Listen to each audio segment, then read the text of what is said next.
Bonjour à tous, c'est bientôt les fêtes. Alors aujourd'hui, on va faire une recette de pain d'épices.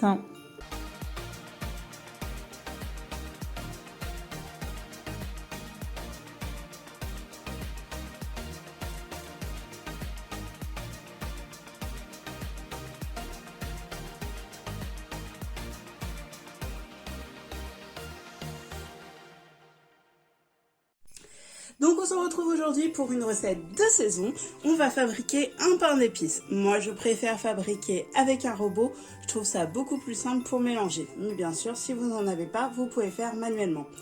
Pour cette recette, j'ai même choisi mon Monsieur Cuisine pour le tester en version pâte.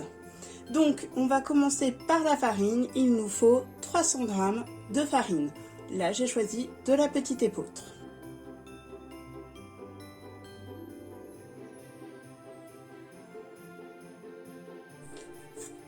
Que je verse. Je rajoute ma pincée de sel. Je rajoute maintenant le beurre. Bien sûr, vous pouvez le faire avec du beurre normal. Moi, j'ai choisi du beurre végétal car je n'ai pas le droit au beurre normal. En plus, l'avantage du beurre végétal, c'est qu'il est assez mou, donc c'est beaucoup plus pratique.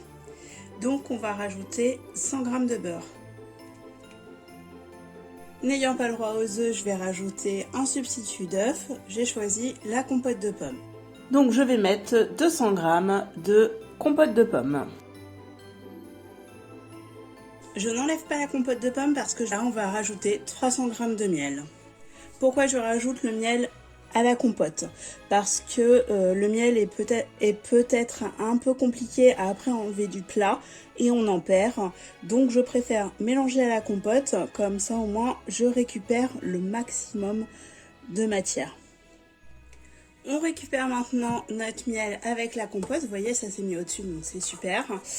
Et qu'on rajoute à notre préparation. Je vais maintenant en rajouter la levure, 10 g.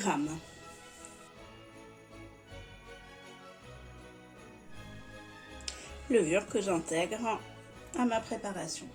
Il est venu le temps d'ajouter l'élément indispensable pour faire de ce pain un pain d'épices, un mélange 4 épices. Moi je choisis de mettre une grosse cuillère à soupe d'épices. J'aime bien quand ça a le goût. Je vais même rajouter, allez, soyons fous, une deuxième. Si vous n'aimez pas trop épicé, mettez peut-être qu'une seule cuillère à soupe. Il est donc venu le temps de malaxer le tout. Si vous le faites manuellement, je vous conseille de d'abord faire les éléments solides comme la farine, la levure ensemble et ensuite de rajouter les éléments au fur et à mesure liquides. C'est parti, je vais donc utiliser l'option malaxer de mon Monsieur Cuisine. C'est terminé, hâte de voir si ça a bien fonctionné ou pas. Comme vous pouvez le voir, la pâte est à peu près bien mélangée.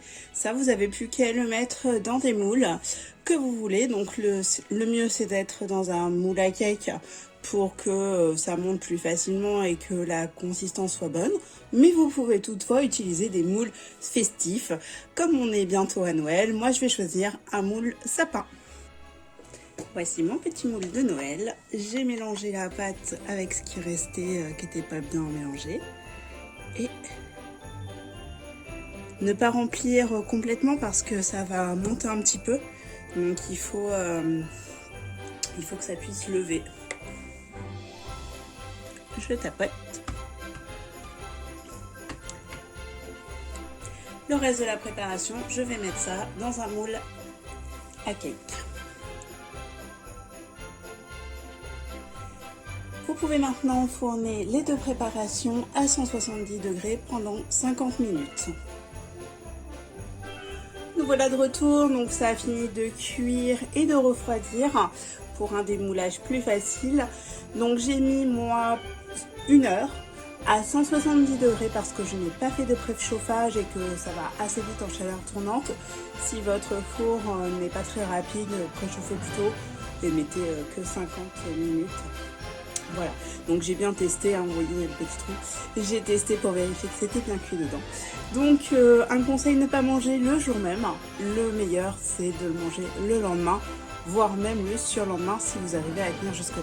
J'espère que cette vidéo vous aura plu, n'hésitez pas à la liker, à la partager et à la commenter. En attendant, je vous souhaite de joyeuses fêtes de fin d'année et nous on se retrouve bientôt pour de nouvelles vidéos.